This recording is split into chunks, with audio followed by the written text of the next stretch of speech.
निकम्मा शब्द बुंदेलखंड में अकर्मण्य के रूप में प्रचलित है। निकम्मा वो कहलाता है जो कुछ करता नहीं है, कोई काम जो करता नहीं है उसका नाम निकम्मा। एक दूसरा शब्द भी है उसके लिए, निठल्ला। ये तो भैया बिल्कुल निठल्ला है, कुछ नहीं करता, काम का ना काज का, दुश्मन अनाज का। ऐसा हम जब छोटे थे तब घर में सुना करते थे। तो एक तो हो गया निकम्मे शब्द का ये अर्थ कि वो कुछ नहीं करता, किसी काम का नहीं है। हमने वर्तमान में जो भारतीय शिक्षा है उसके परिणाम एक बहुत अच्छे विद्वान जो शिक्षाविद थे उनके मुख से सुने। उन्होंने कहा वर्तमान के भारतीय शिक्षा से शिक्षित जो इंजीनियर हैं, 80 से 90% इंजीनियर किसी काम के नहीं हैं। आप लोग सुन रहे हैं? इससे ज्यादा मैं कुछ कहना नहीं चाहूंगा, आगे चलते हैं। एक तो हो गया निकम्मा, मतलब किसी काम का नहीं। ऐसा बनाना ये हमारे कहने का उद्देश्य नहीं था। हमने कहा आचार्य भगवान विद्यासागर जी स्वयं और अपने शिष्यों को निकम्मा बनाना चाहते हैं, तो कौन सा निकम्मा वो मैं आपको बताता हूं। आचार्य नेमिचंद्र महाराज ने द्रव्य संग्रह ग्रंथ में एक गाथा लिखी 10वीं शताब्दी में, आज से 1000 वर्ष पहले मैं वो आपके सामने रखता हूं, फिर इसका अर्थ बताऊंगा। निकम्मा अट्टगुणा किंचूड़ा चरम देह दो सिद्धा लोयक गठिदाचा उपाद वय ही संजुत्ता। ये गाथा द्रव्य संग्रह ग्रंथ की है, प्राकृत भाषा में है, सौर सैनी प्राकृत। इसमें उन्होंने कहा सिद्ध भगवान का स्वरूप बताया है। सिद्ध भगवान मतलब जो कर्मों से मुक्त होकर सिद्धालय में विराजमान हैं। उन्होंने कहा निकम्मा, सिद्ध भगवान को निकम्मा कहा, मतलब निकम्मा मतलब निठल्ला नहीं, निकम्मा मतलब कर्मों से रहित। निकम्मा जो कर्मों से रहित हैं। कर्म शब्द के दो अर्थ होते, एक तो जो 8 कर्म हम जिनको बोलते हैं भैया इनको कर्म सता रहा है वो कर्म, और एक कर्म मतलब कार्य। तो एक निकम्मा मतलब जो कार्य नहीं करता वो, और एक निकम्मा मतलब जो कर्मों से निष्क्रांत है, कर्मों से रहित है, 8 कर्मों से जो रहित है वो। तो वैसा निकम्मा, तो सिद्ध भगवान को नेमिचंद्र आचार्य ने निकम्मा कहा। तो वो निकम्मा गुरुदेव स्वयं बनना चाहते हैं। सिद्ध बनना कौन नहीं चाहेगा?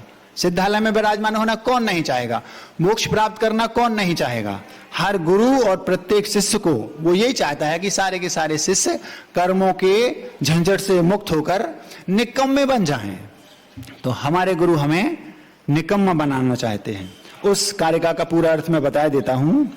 निकम्मा मतलब कर्मों से सिद्ध भगवान रहित हैं, 8 गुणा 8 गुणों से युक्त हैं।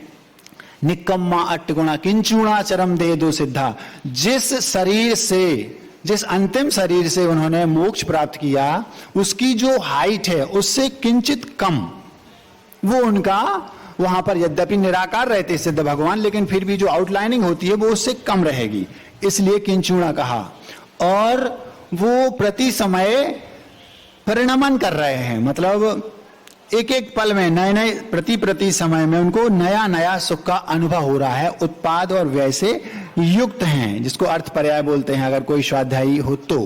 और लोग के अग्रभाग पर स्थित हैं। ये उस गाथा, पूरी गाथा का अर्थ है कि सिद्ध भगवान 8 गुणों से सहित हैं, 8 कर्मों से रहित हैं, लोग के अग्रभाग पर स्थित हैं, उत्पाद व्यय से युक्त हैं और अपने अंतिम चरम देह से कुछ कम है, ये वहां पर कहा।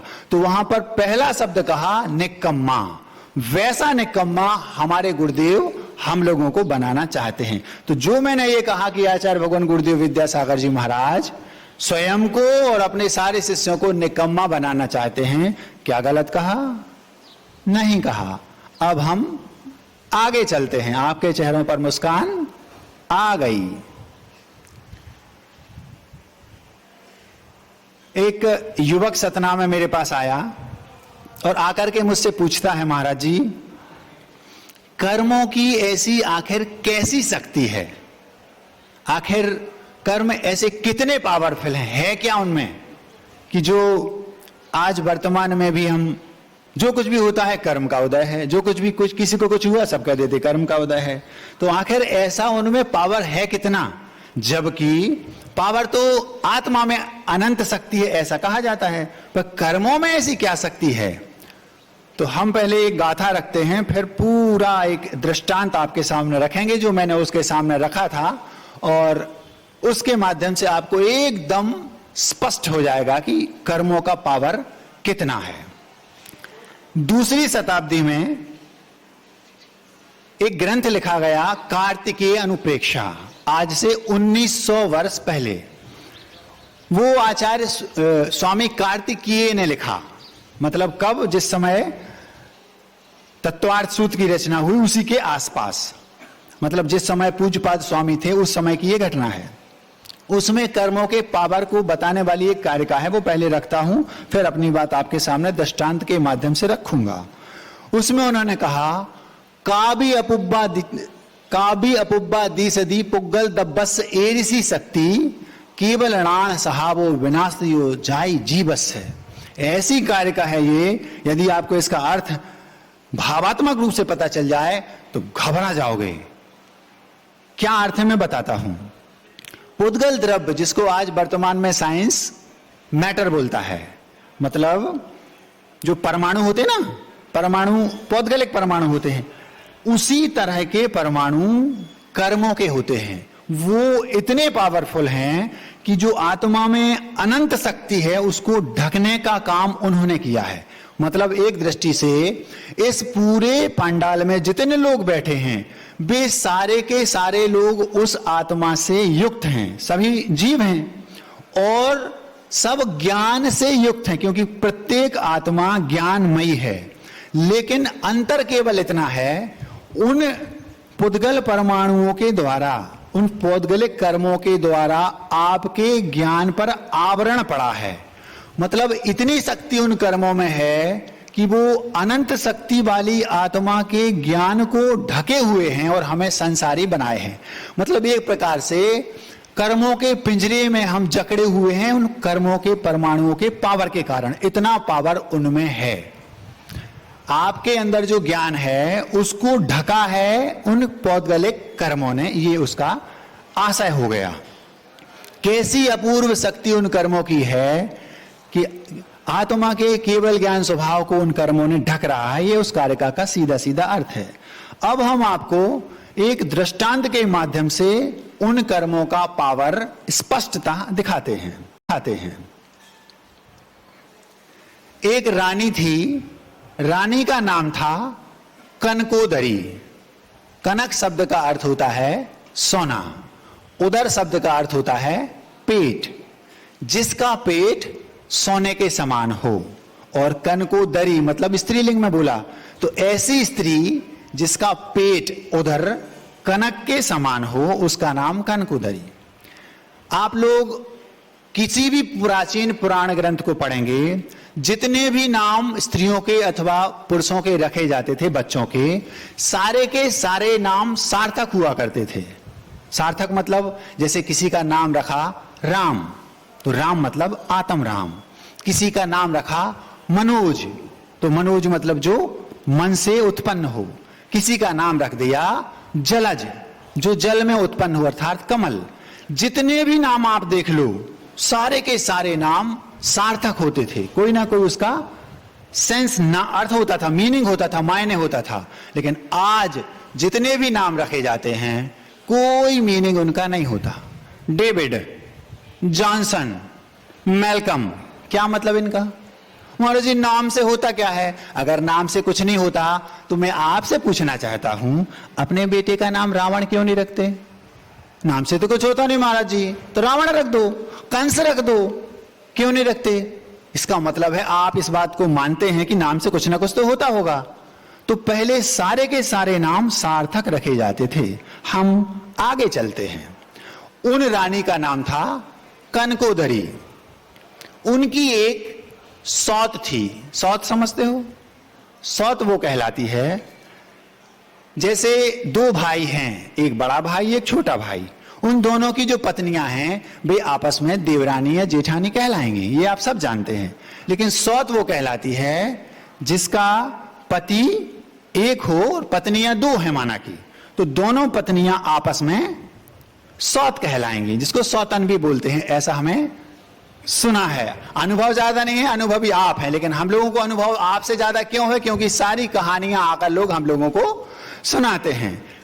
सौत से एक और बात याद आ गई, पहले 2 मिनट में वो रख देता हूं, फिर अपनी बात आगे रखूंगा। भारत की बात है, भारत के बाद किस प्रदेश की है, किस नगर की है, किस जिले की है, किस गांव की, वो नहीं बताऊंगा, क्योंकि पोल खुल जाएगी और किसी की पोल खुले ये हमारा उद्देश्य नहीं है। हमारे गुरु ने कहा कभी किसी का नाम नहीं लेना, ये बात अलग है कि किसी को छोड़ना भी नहीं है। तो सौत से जो याद आया वो आपके सामने रखता हूं। रख इसलिए रहा हूं क्योंकि उसमें 1-2 उद्देश्यों की और पूर्ति हो रही है। भारत की बात है, ज्यादा पुरानी नहीं है। 2 विद्यार्थी थे, आजकल को एजुकेशन का जमाना है, कन्याएं और बच्चे एक साथ पढ़ते हैं। 12th क्लास में एक साथ पढ़ते पढ़ते वो लोग जब कॉलेज में पहुंचे तो अचानक उन दोनों के बीच में मित्रता हो गई। एक कन्या थी और एक बच्चा था, बेटा, बिटिया और बेटा। 2-3 वर्ष वो उनके बीच में एक प्रकार से जिसको हम कहते हैं स्नेह प्रसंग चलता रहा। जो कन्या थी वो बहुत सुंदर तो नहीं थी, लेकिन वो बहुत बड़े घराने की थी, मतलब अच्छे रेपुटेटेड जो फैमिली होती है, रिच फैमिली, उससे वो रिलेटेड थी, उसकी बिटिया थी।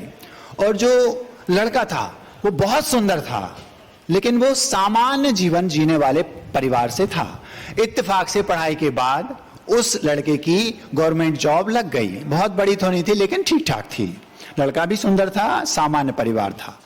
अब जब 3-4 वर्ष हो गए, उस लड़के की जॉब लग गई, गवर्नमेंट जॉब थी, तो फिर उन्होंने सोचा कि अब हम विवाह करने के लिए घर परिवार के लोगों को बताएंगे। प्राय आपने देखा होगा, आप अपने बच्चे या बच्ची को बच्चा ही समझते हैं जब तक वो कितने भी बड़े हो जाएं, लेकिन बच्चे कब बड़े हो जाते हैं आपको पता कब चलता है? जब वो कहते हैं कि पिताजी आपको बेटा या बेटी ढूंढने की जरूरत नहीं है, आप परेशान ना हो, मैं स्वयं बता देता हूं कि मैं उससे विवाह करना चाहता हूं अथवा चाहती हूं। तो अब आपको पता चलता है कि मेरा बेटा या बेटी बड़ा हो गए, लेकिन वो पहले तो 4-5 साल पहले बड़े हो चुके थे। हम आगे चलते हैं। तो जैसे ही उस बिटिया ने अपने घर में बताया कि मैंने लड़का ढूंढ लिया है, आपको परेशान होने की जरूरत नहीं है, जबकि वो दोनों जैन थे। जब उस बिटिया ने उस बेटे के बारे में अपने परिवार के लोगों को बताया तो परिवार के लोग फोटो वगैरह देखा तो प्रसन्न रहे कि ठीक है भैया। और जब उसका देखा कि वो तो सामान्य गवर्नमेंट जॉब वाला है, छोटा सा, जबकि वो बहुत रसूखदार और बड़ी रिच फैमिली से रिलेटेड थे, उन्होंने उस बिटिया से तो कुछ नहीं कहा। उस बिटिया के जो भाई थे और पिता, वो सब उस लड़के के घर गए और उसको कान में किनारे पर ले जाकर समझा दिया। कान में समझाना समझते हो? कान में समझाना नहीं समझते। धमकी जो दी जाती है, एकांत में किनारे पर ले गए और ढंग से कड़क शब्दों में धीरे से समझा दिया, बेटा यदि अब स्वप्न में भी मेरी बहन तुम्हारे स्वप्न में भी आई तो आप इस दुनिया में मेहमान बन जाओगे। समझ में आया? मतलब जल्दी से जल्दी किसी योग्य कन्या से विवाह कर लो, मेरी बहन के बारे में सोचना भी नहीं, ये उसने बोल दिया। लड़का घबरा गया, अब बात करना भी बंद हो गया, क्योंकि उस लड़की पर, जो बिटिया थी, उस पर पहरा गहरा हो गया, बात भी नहीं कर पाती थी। तो वो लड़का बोलता मुझे कोई समस्या नहीं है, आप अपनी बहन से नाम भी मत लेना मेरी बहन का, चुपचाप, अपनी औकात पता है तुम्हें, ऐसा उसको कह के समझा दिया। अब बेटा डर गया और उसने सोचा मुझे कोई समस्या नहीं है, मैं तो स्मार्ट भी हूं और मेरा जो कुछ है मैं अपने में संतुष्ट हूं, और वो कोई बहुत बड़ी सुंदर थोड़ी है। मन में उसने ऐसा सोचा, कोई बात नहीं। आपको लगता है, जितने भी यहां पर लोग सुन रहे हैं उन्हें लगता है कि वो मेरे बिना एक पल भी नहीं रह पाएगा, लेकिन यदि आपको अपने कोई पुरानी बातें याद आ रही हों तो आप देख लो, जिनके साथ आप विवाह करना चाहते थे और वो ऐसे वादे करते थे कि वो आपके बिना एक पल नहीं रह पाएंगे, आज वो दूसरे के साथ आपसे कई गुना ज्यादा सुखी हैं। ज्यादा खोलना ठीक नहीं। उस लड़के ने दूसरी एक योग्य लड़की से विवाह कर लिया, लेकिन जो वो कन्या थी वो तो अड़िग थी। 2-3 वर्ष बीत गए, आखिर वो कन्या उसी का नाम रटती रही। जब उनके भाइयों ने कहा उसका विवाह हो गया है, उसके बेटे भी हो गए हैं, तुम्हारा दिमाग खराब है, उससे विवाह करोगी? मैं तो विवाह करूंगी तो उसी से। मैं ये दृष्टांत इसलिए रख रहा हूं, यदि आप दृढ़ निश्चयी हैं तो किसी भी क्षेत्र में आप अपने लक्ष्य को पाएंगे। पाने से दुनिया की कोई ताकत आपको रोक नहीं सकती। 2-3 वर्ष बीत गए। 2-3 वर्ष बीतने के बाद जब उस कन्या के सामने कोई दूसरा एक बायोडाटा लेके, हाँ ये लड़का है, ये देखने वाले आ रहे हैं, जो भी आता वो उन सब से कह देती मेरा विवाह तो हो चुका है। घर के लोग परेशान, अब क्या करें? जब 2-3-4 वर्ष बीत गए, आखिर वो जब भी उससे भाई और उसके पिता पूछते मैं विवाह करूंगी तो उसी से। अब जब अति हो गई तो एक दिन वही भाई जो किनारे पर ले जाके कान में उसको समझा के आए थे, वही उसके पास गए और उससे बोलते हैं ऐसी ऐसी समस्या है। वो कहती है मैं विवाह करूंगी तो उसी से। हमने उसको बता भी दिया है कि उसका विवाह हो गया है, उसके 2 बच्चे भी हैं। मैं कुछ नहीं जानती, मैं विवाह करूंगी तो केवल उसी से। जब इस बात को उस लड़के को बताया, बार बार बताया, तो वो कहता है भैया मेरा जीवन बर्बाद करना चाहते हो क्या? मेरी शादी हो चुकी है, मेरे बच्चे हैं, मेरी आपको मुझसे कोई दुश्मनी है? और आप ही ने तो कहा था, मैं तो तैयार था।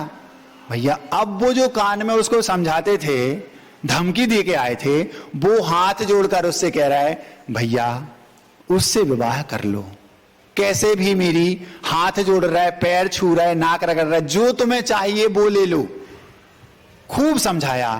अब वो यद्यपि उसकी पुरानी मित्र थी, परिचित भी था उसके नेचर से भी, और वो जानता था कि वो विवाह करेगी तो मुझसे ही। उसने अपनी पत्नी के सामने अपनी बात रखी। ऐसी ऐसी बात है, वो मान ही नहीं रही है। पत्नी भद्र थी, वो कहती थी कि आप दुनिया में किसी को भी पसंद करो, मेरी पसंद तो केवल आप हैं, मेरे भगवान तो आप ही हैं, और आपकी प्रसन्नता में ही मेरी प्रसन्नता है। आजकल स्त्रियों का अपने पति के प्रति हो सकता है थोड़ा बहुत परिवर्तन आ गया हो ऐसी सोच में, लेकिन वो जो कन्या थी उसने स्पष्ट कह दी, कन्या मतलब पत्नी, उसकी जो पत्नी थी वो बोलती है आपकी प्रसन्नता में ही मेरी प्रसन्नता है, जो आप चाहें सो मैं स्वीकार करती हूं। बोले क्या मैं उससे शादी कर सकता हूं? कर लो, तो तुम्हारे साथ रहेगी, मुझे कोई दिक्कत नहीं। आपकी प्रसन्नता यदि है तो मुझे कोई समस्या नहीं। ऐसा उस